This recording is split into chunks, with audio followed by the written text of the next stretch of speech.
Bonjour à tous, bienvenue dans cette 22e séance en C#. Nous allons aborder ensemble la gestion des fichiers, que ce soit de la lecture, de l'écriture, et on verra également quelques méthodes de manipulation pour de la création de dossiers, de la création de fichiers, déplacement, suppression, etc. en fin de séance probablement. On va retrouver en C# pas mal d'outils pour faire cela. Vous savez, comme beaucoup de langages comme ça au niveau, c'est un peu le cas d'ailleurs avec Java, on retrouve beaucoup de méthodes différentes pour manipuler nos fichiers, que ce soit des caractères ou sous forme binaire, ou alors sous forme de flux. Voilà, on peut également avoir des versions dites synchronisées ou non synchronisées, donc lecture synchrone, asynchrone, etc. Donc moi j'irai vraiment sur l'essentiel des méthodes que vous allez avoir le plus besoin. Et il y a certaines choses sur lesquelles nous reviendrons peut-être par la suite quand on abordera des notions nouvelles dans le langage qui nécessiteront finalement de mettre un peu à jour ce qu'on a vu précédemment. Pour commencer, on va faire le plus simple, on va commencer la lecture d'un fichier, mais tel quel, c'est-à-dire vous avez le contenu d'un fichier que vous voulez lire complètement. Alors j'ai fait un petit fichier de préparation ici, dans un sous-répertoire data, histoire de voir un peu comment ça se passe au niveau du nommage. Et vous allez retrouver comme ça un fichier avec plusieurs lignes différentes. Et on veut lire la totalité pour l'afficher d'une traite, donc on ne parle pas de lire ligne par ligne, mais vraiment la totalité du fichier. Pour cela, et dans la quasi-majorité des choses que nous allons voir, nous allons travailler sur l'espace de nom, donc ça ne change pas, ça va être System, et on va travailler sur I/O, et à partir de là, nous allons avoir des classes statiques, notamment la classe File, qui va nous servir à faire quasiment tout ce que nous voulons sur la gestion de nos fichiers, et on verra également la classe Directory, pour tout ce qui concerne les répertoires en particulier. À partir de là, une fois que nous avons cette dernière, on peut directement récupérer le fichier. Alors, pour le chemin, je vais l'enregistrer dans une variable à part, ça évitera d'avoir des lignes trop longues pour vous sur la vidéo, mais encore une fois, après vous adaptez comme vous le voulez. Donc je vais mettre file path, ici, je ne vais pas utiliser une chaîne verbatim puisque ça marche très bien avec les slash. Donc là, mon fichier source va se trouver ici, donc je vais avoir par rapport au fichier le répertoire data et ensuite le fichier names.txt. Donc je vais pouvoir gérer ça tel quel. Et voilà, nous aurons le chemin, donc une simple chaîne de caractères, pas besoin d'un type particulier, c'est dans une chaîne de caractères, et vous avez ensuite le chemin complet. Alors j'aurais pu juste me contenter du nom du fichier, et ensuite utiliser une méthode pour combiner et le chemin et le nom du fichier, mais là pour l'exemple ça ira très très bien comme ça. À partir de là, je vais pouvoir utiliser, alors on va déjà récupérer le texte en question, donc je vais mettre all text, voilà c'est vraiment le tout ensemble, et vous allez passer par la classe statique file, qui va notamment contenir pas mal de méthodes, dont celle-ci, read all text. On spécifie le fichier en question, en tout cas le chemin du fichier en question, donc celui que nous avons là, et là nous avons récupéré l'ensemble du texte normalement. Donc vous voyez là j'ai pas fait d'ouverture du fichier à proprement parler, de fermeture, etc. C'est vraiment tout est géré à ce niveau-là, et pour de la lecture complète de notre fichier. Je vais aller compiler ça, .NET Run, pour vous montrer un peu le résultat. On est censé avoir le même résultat que ce qu'il y a dans le fichier qui est lu. Voilà, donc ça pratique pour lire tout d'une traite. On ne se prend pas la tête, on peut faire ça directement, c'est plus pratique. Si on veut faire notamment de la lecture dans ce que vous voyez que là je récupère ça dans une chaîne de caractères, mais on peut avoir pour des raisons pratiques, en fonction des traitements, des algorithmes que vous voulez faire derrière, récupérer chaque ligne de notre fichier dans en fait des chaînes séparées. Donc on aurait ici un tableau de chaînes de caractères. Vous pouvez le faire aussi. Donc si vous voulez récupérer ça sous forme de tableau de chaîne, vous n'allez pas utiliser read all text, mais read all lines. Ça rejoint, ça suit en fait le même modèle, la même classe statique, simplement la méthode qui change. Même paramètre ici, on verra qu'on pourrait spécifier l'encodage, mais j'en parlerai juste après. Et après ici, on peut faire un petit for each, tout simplement. Donc line in all text. J'aurais pu d'ailleurs ici mettre all lines, changer un peu. Voilà.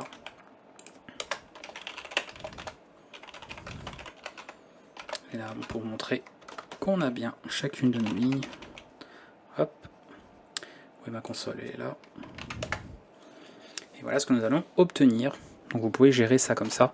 Voilà, deux méthodes, une qui récupère tout sous forme de texte directement, une qui récupère ça sous forme de tableau de chaîne de caractères. Comme ça, vous avez vraiment les deux possibilités. Vous pouvez, alors par défaut, ça va normalement pouvoir détecter l'encodage. Donc si vous travaillez comme je vous l'ai appris à toujours faire en UTF-8, donc avec l'Unicode pour gérer un maximum de langues, normalement vous n'avez pas de problème. Sinon, UTF-8 va être géré par défaut selon certaines méthodes. Et si besoin est, tout dépend de ce que vous utilisez comme fichier, comme encodage, vous pourrez toujours le spécifier pour ces méthodes. C'est-à-dire que vous pouvez ici passer, alors par défaut ce serait un encoding.utf8, d'accord, pour l'encodage par défaut, mais si vous avez besoin d'un autre encodage, je sais pas moi, ASCII, on peut parfaitement le passer ici ou autre chose. On a en fait tout un ensemble ici encoding qui peut gérer, pareil, plusieurs constantes possibles pour les différents encodages. Donc que ce soit pour read all lines ou read all text, ça fonctionne pour les deux. Vous pouvez spécifier un encodage en second argument. Donc ça c'est vous qui voyez si vous avez besoin, mais normalement, pour ce qu'on fait principalement en UTF-8, si vos fichiers sont bien encodés, donc vérifiez bien à chaque fois, hein, quand vous êtes dans votre fichier selon votre éditeur, que vous êtes dans le bon encodage. Il n'y aura pas de problème pour gérer les caractères spéciaux, les accents, etc. Voilà. Donc ça c'est le plus pratique. Si on veut faire tout l'inverse cette fois-ci, c'est-à-dire écrire un ensemble de textes ou écrire même un ensemble de chaînes issues d'un tableau de chaînes dans un fichier, bah vous allez retrouver l'équivalent. Je ne vais pas remontrer avec l'exemple parce que c'est exactement la même chose. C'est-à-dire qu'ici, au lieu de faire, alors il faudrait, on va voir le différentes choses ici, vous allez pouvoir en faire write all text ou all lines, tout dépend en fait d'où ça part. Et bien sûr, ce que vous passez, alors ici il ne faudra pas passer ça, et bien vous pourrez passer la chaîne de caractères à écrire ou évidemment le tableau de chaîne. Donc si j'ai juste un texte,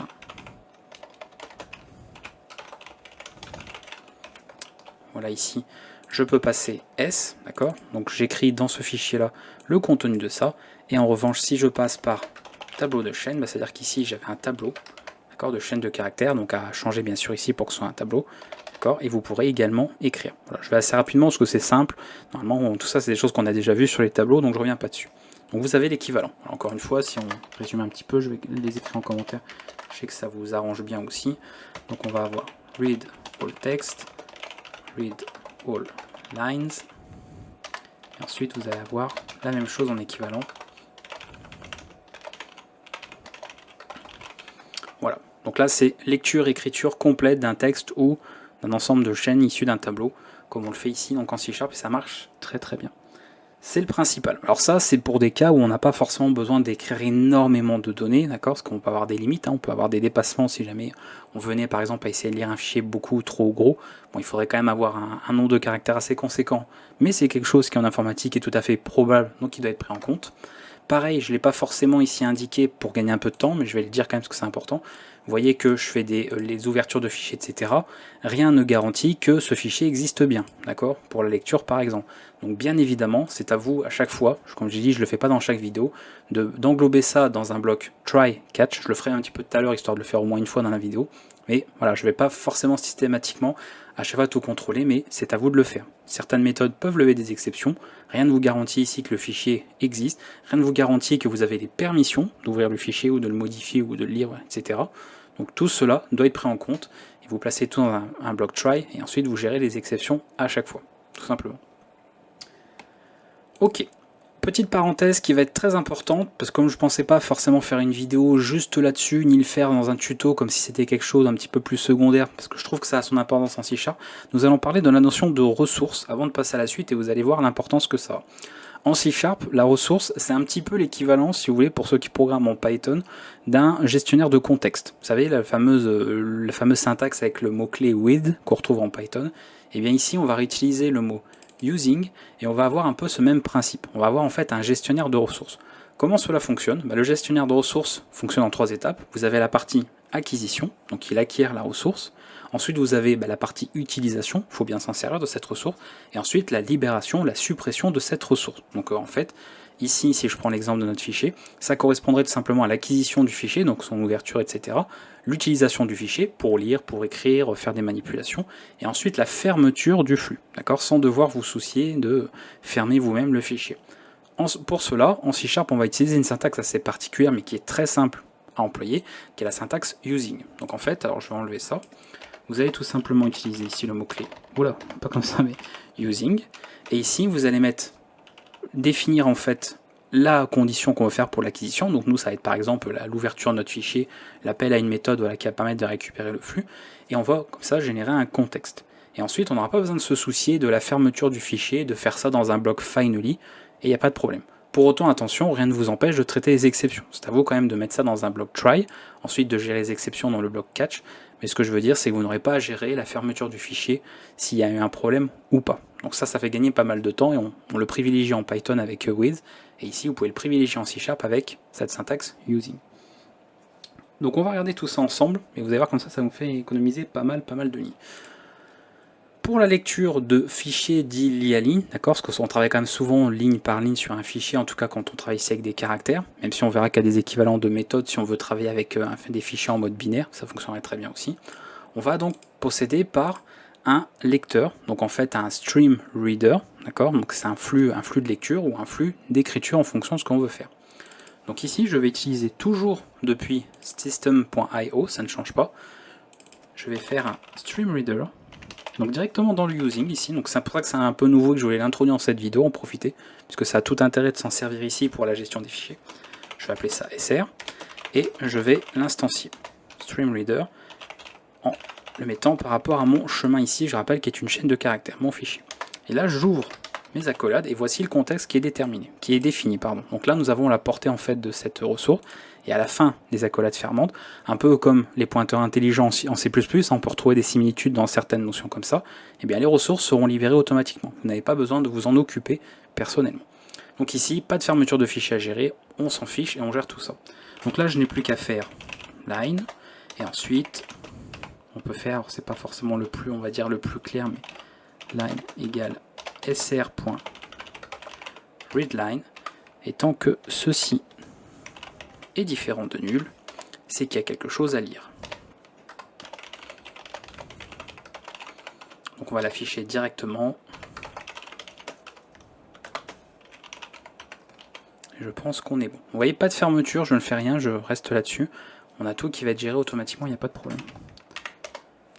Je refais un chargement, si j'ai rien oublié que je suis pas allé trop vite, voilà, nous avons l'ensemble des lignes affichées. Vous voyez, c'est géré tel quel. Donc ça, bien évidemment, c'est quand on ne veut pas lire d'une traite le fichier, qu'on veut éventuellement par la suite faire du traitement sur des lignes en particulier. Bon, moi, dans mes exemples, je fais juste de l'affichage de chaque ligne, ça c'est sommaire, mais vous, peut-être que vous aurez besoin de faire quelque chose sur certaines lignes, de faire des comparaisons, de faire des modifications, ou que sais-je, ou de les inclure ensuite dans un conteneur, dans une collection, comme on le verra un peu par la suite du cours, dans le cours. Donc à vous de voir, mais en tout cas, voilà comment que ça se passerait dans ce sens-là. Si on veut faire l'inverse, maintenant, si on veut écrire dans un fichier, alors on peut faire très simple, alors je vais pas forcément l'écrire, si on peut le faire ici, pourquoi pas, on va pas s'embêter. Je vais faire un StreamWriter cette fois-ci, pour montrer à quel point c'est simple. Donc SW, et ici je vais directement recréer aussi ce dernier, data names, ça ne doit pas changer. Et ensuite nous allons directement, il est où, SW, WriteLine, et on va mettre, c'est pour l'exemple, hein, voilà. On va compiler, exécuter, et on va regarder notre fichier, et voilà. Donc oui, par défaut, bien sûr, tout a été retiré, normal. Vous avez éventuellement après différents modes que vous pouvez gérer, donc ça c'est à vous de voir, ou alors passer par un nouveau fichier, vous pouvez toujours aussi. Et comme ça, il n'y a pas de problème. Donc là, très simple, vous voyez, c'est encore une fois C# là-dessus et bien pensé, parce que vous avez généralement l'un et l'inverse. Vous avez la lecture et l'écriture, les méthodes ont le même nom, à part bien sûr le mot pour lecture-écriture qui change. Donc grosso modo, vous allez avoir StreamReader et l'inverse qui est StreamWriter, travailler directement. Ensuite, les méthodes, vous avez donc WriteLine qu'on utilise tel quel, forcément le ReadLine, comme on l'a fait pour la console, sauf que là, ce sont les méthodes propres à ces différents nos gestionnaires de flux en fait directement. Donc c'est plus pratique, mais on garde un peu le même nommage, donc ça fait que vous avez en fait appris, sans le savoir, plein de méthodes différentes au cours en fait de la formation. Donc ça, à son côté, on va dire très pratique. Et voilà, c'est tout pour grosso modo en tout cas la lecture, l'écriture de fichiers. Alors après, ce qu'on peut faire, enfin dans des fichiers, l'écriture dans des fichiers, on peut travailler aussi avec d'autres méthodes. Je vous laisserai voir, parce que vous savez, j'aime toujours aussi vous laisser un petit peu avoir la curiosité de vous renseigner, pour par exemple ouvrir un fichier en mode binaire ou écrire simplement des octets. Voilà, plus écrire des caractères, mais des octets. Parce que des fois on peut avoir simplement un fichier en mode binaire, pas en mode texte, et on peut travailler avec ça. Donc vous verrez, vous trouvez des méthodes ou des classes équivalentes pour faire la même chose en mode binaire. Donc vraiment c'est la même chose, vous avez juste à changer les noms et le code ne changera pas, ce sera exactement identique. Donc très pratique de ce côté là. Ok, alors nous ce qu'on peut voir maintenant pour terminer, les petites, on va dire, méthodes utilitaires pour de la manipulation, tout ça, parce que pareil, bon, j'ai déjà pas traité ça dans un bloc try catch, on va le faire bien sûr après, mais ce qui peut être pas mal, c'est de voir notamment quand on veut lire un fichier, est-ce qu'il existe. Donc je vais revenir sur le code de tout à l'heure. Finalement, on avait, je vais retourner ici.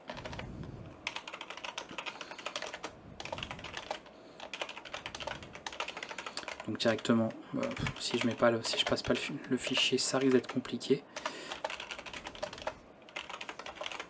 Voilà, texte. On va faire ça proprement, donc ça, il n'y a pas de problème. On va mettre ça dans un bloc try.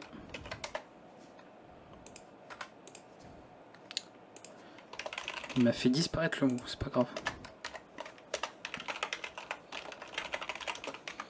Ici, le minimum syndical, on va dire, c'est d'afficher le message de l'exception. Donc pas là. J'aime bien quand ça complète automatiquement, ça m'embête plus qu'autre chose. Voilà. Et comme je vous avais dit, en fait, souvent dans un bloc finally, c'est là qu'on fait la fermeture de fichiers, etc.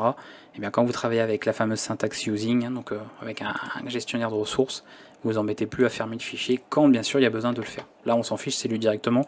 En fait il y a déjà un gestionnaire de contexte qui est utilisé par cette méthode. C'est pour ça que là on ne fait pas de using ou autre, parce que c'est déjà en fait inclus ici. Mais pour les autres méthodes qu'on a vues, il le faut. Donc on aurait ce genre de cas. Ce qu'on peut faire, déjà, alors ça n'empêcherait pas de gérer des exceptions quand même, c'est au moins de vérifier si le fichier existe. On peut très bien faire ça. Donc en fait de se contenter de vérifier tout ça au niveau du try. Donc là ce qu'on peut faire, alors je pourrais mettre ça dans une condition, mais on peut aussi directement mettre dans le try, c'est de faire tout simplement file.exist et ensuite le fichier en question. Et là effectivement, s'il existe, on peut faire toute la lecture, etc. Sinon de toute façon il y aura des exceptions. Bon là ça renvoie un booléen, donc il n'y aura pas d'exception ici. Et là je peux le passer file pass. Alors là, ça va vérifier principalement le fichier là, d'accord, l'existence de ce fichier là. Ça ne vérifiera pas, par exemple, si le chemin que vous renseignez est correct en fonction de ce que vous faites. Donc ça, faites attention, chemin absolu, chemin relatif. Il y a souvent pas mal d'erreurs qui sont amenées par rapport à ça, où les gens ne comprennent pas trop. Donc n'hésitez pas aussi, quand vous allez vous entraîner un petit peu sur ce que je vous montre ici, à tester différents chemins, aller dans un répertoire parent, dans un autre, à utiliser des chemins en absolu pour voir un peu comment ça marche, et voir à utiliser finalement, mettre en pratique ces différentes méthodes.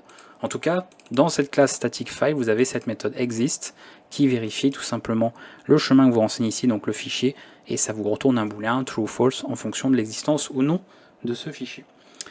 Voilà, donc ça bien pratique. Alors, pour file, grosso modo, pour montrer un petit peu les différentes méthodes que nous avons, exist ici.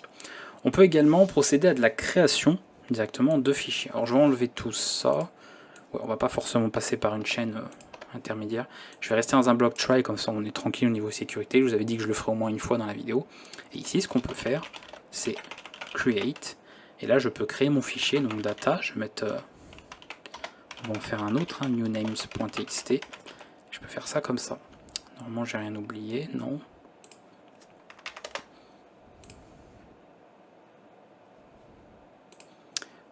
Tuc, tuc, tuc, tuc.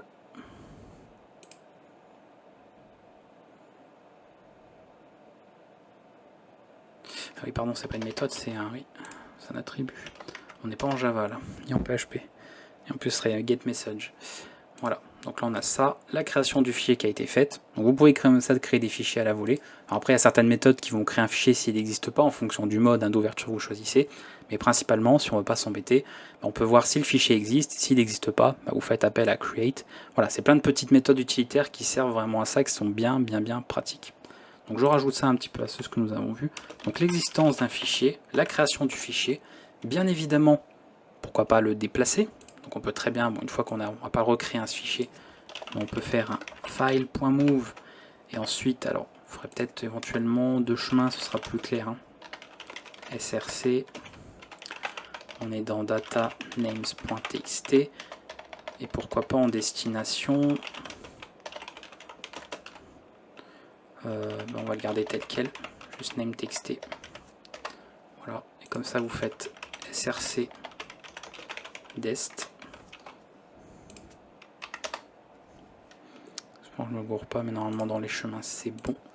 Donc on devrait l'avoir, voilà, ici, ce qui part évidemment relativement au fichier qui est exécuté, donc name, donc pas de problème. Et ensuite, vous voyez, on a tout simplement déplacé, donc on a fait comme si on avait coupé le fichier, c'est pas une copie. Alors on a des méthodes pour copier, mais je ne vais pas vous la montrer, c'est la même chose. c'est pareil que le déplacement, sauf que ça fait une copie. Et vous pouvez gérer ça comme ça. Et enfin, bien évidemment, avec toutes ces choses-là, on peut faire un petit delete. Alors je vais pas virer l'autre, je vais virer le fichier vide que j'avais fait tout à l'heure.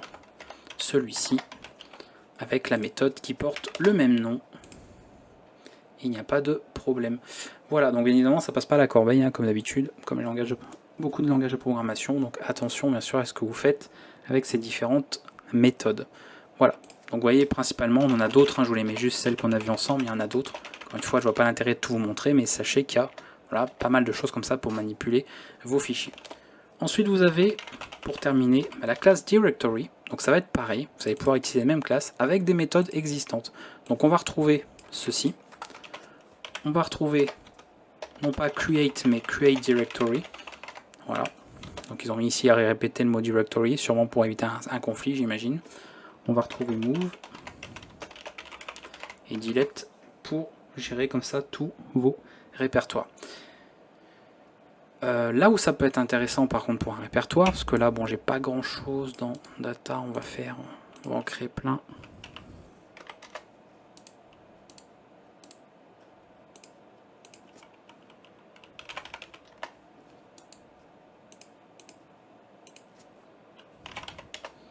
Voilà. Et ici ce qu'on va faire,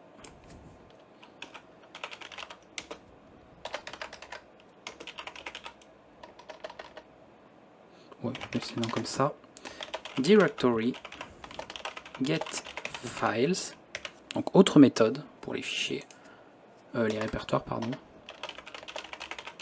Alors évidemment il y a l'équivalent à get directory si vous voulez l'ensemble des répertoires, ça va de soi, mais là on va utiliser get files et ensuite hein, comme tout à l'heure,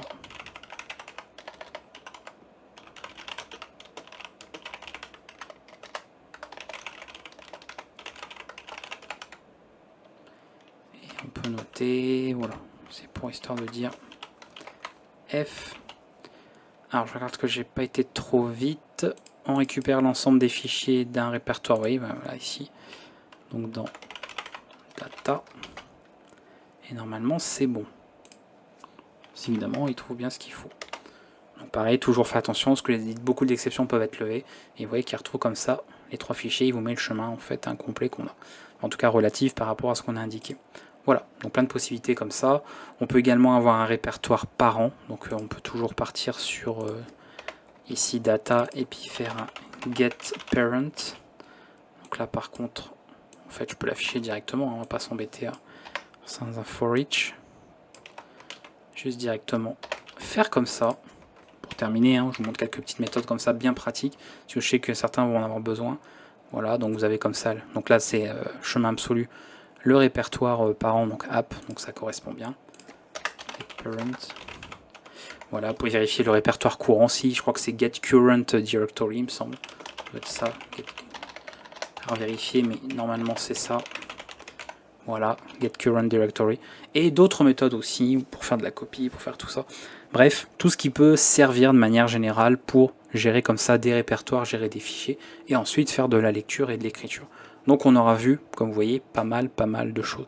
Alors vous pourrez rencontrer, je ne vais pas les montrer, mais on peut aussi voir, alors c'est encore une fois, ça gère d'autres cas, on pourrait travailler par exemple avec OpenText, qui ici ouvrirait les données directement en UTF-8, notamment pour de la lecture. Donc ça pourrait remplacer par exemple StreamReader, et on pourrait utiliser aussi CreateText à la place du Writer. Donc ce sont en fait des objets directement ici. Par contre, eux sont statiques. Donc si j'utilisais dans un using comme tout à l'heure, je vous montrerai rapidement pour terminer. Quand tout à l'heure je faisais par exemple ceci,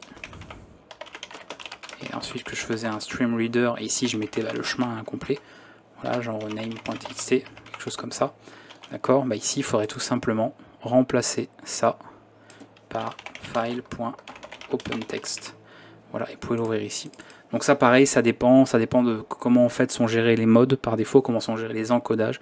Mais pour vous pas vous embêter, même si ici ça retourne également à StreamReader, vous embêtez pas. Pour de la lecture, de l'écriture, utilisez ça. Si vous devez lire ou écrire totalité d'infos, donc sur pas forcément énormément de caractères, vous avez ces méthodes-là. Et vous n'avez pas besoin de vous embêter. Donc volontairement, je les ai omises parce que ça rajoutait des choses en plus qui ne seraient pas forcément utiles et pertinentes à ce stade en tout cas. Donc pas forcément besoin, mais si un jour vous les rencontrez, au moins vous saurez un petit peu ce qu'il en est par rapport à ça. Et je pense qu'on aura fait de toute façon le tour sur ce que je voulais vous montrer ici. Donc vous voyez, pas grand chose à savoir quand même pour finalement bien travailler, bien gérer un petit peu nos différents fichiers, pour écrire dedans, pour lire. Donc on a quelques méthodes qui sont très pratiques à ce niveau-là. Ça gère très bien l'encodage pour l'Unicode, etc. Donc pareil, pas de prise de tête. Donc n'hésitez pas à vous entraîner un petit peu avec ça, n'hésitez pas à vous exercer avec les différents chemins aussi, parce que c'est souvent quelque chose qui est problématique. Autre chose aussi, n'oubliez pas, quand vous travaillerez après par exemple sur, moi je parle le déploiement d'un exécutable, de toujours partir du principe que quand vous travaillez avec des fichiers, alors là c'est C#, c'est un cas particulier donc on n'est pas embêté à ce niveau là, mais quand par exemple on a un programme qu'on compile, quand on écrit le code source, on gère ensuite les chemins par rapport, on pourrait appeler par exemple faire l'ouverture d'un fichier, par rapport à l'endroit où est notre exécutable, d'accord. Et comme quand on s'entraîne, l'exécutable est généralement au même endroit que le fichier source, bah, ça pose pas de problème. Souvent après, quand les gens déploient leur code, ce qu'ils oublient, c'est que l'exécutable ne se retrouve plus au même endroit que le code source, parce que vous n'allez pas distribuer le code source quand vous distribuez le programme. Et à ce moment-là, bah, si vos fichiers que vous devez ouvrir, ou même des ressources, quelles qu'elles soient, des images, des sons, etc., ne sont pas au même endroit que l'exécutable, ou en tout cas ne sont pas cohérents dans les chemins, et bien évidemment là ça ne marche pas, et vous vous rendez compte que mes chemins marchaient bien au départ, et maintenant que j'ai tout mis ensemble, empaqueté ça avec l'exécutable, ça ne marche plus. Donc attention, bien prendre tout ça en compte à chaque fois, quand vous distribuez vos applications, au niveau des chemins, parce que c'est un problème récurrent que je vois très souvent, et qui pourrait être évité facilement aussi. Moi je vous dis à bientôt pour une prochaine vidéo, j'espère que ça vous a plu, et puis on va continuer d'avancer, là on est encore sur les notions assez, on va dire standards, assez essentielles de C#. Après on abordera pas mal aussi tout un passage sur les collections, et sur tout un tas de choses. Vous avez dû remarquer pour ceux qui suivent d'autres formations, que ça suit pas mal un peu le schéma de Java, etc. On retrouve un peu les mêmes notions à quelques détails près, donc on a encore pas mal de choses à voir. A bientôt tout le monde pour la suite des vidéos sur la chaîne.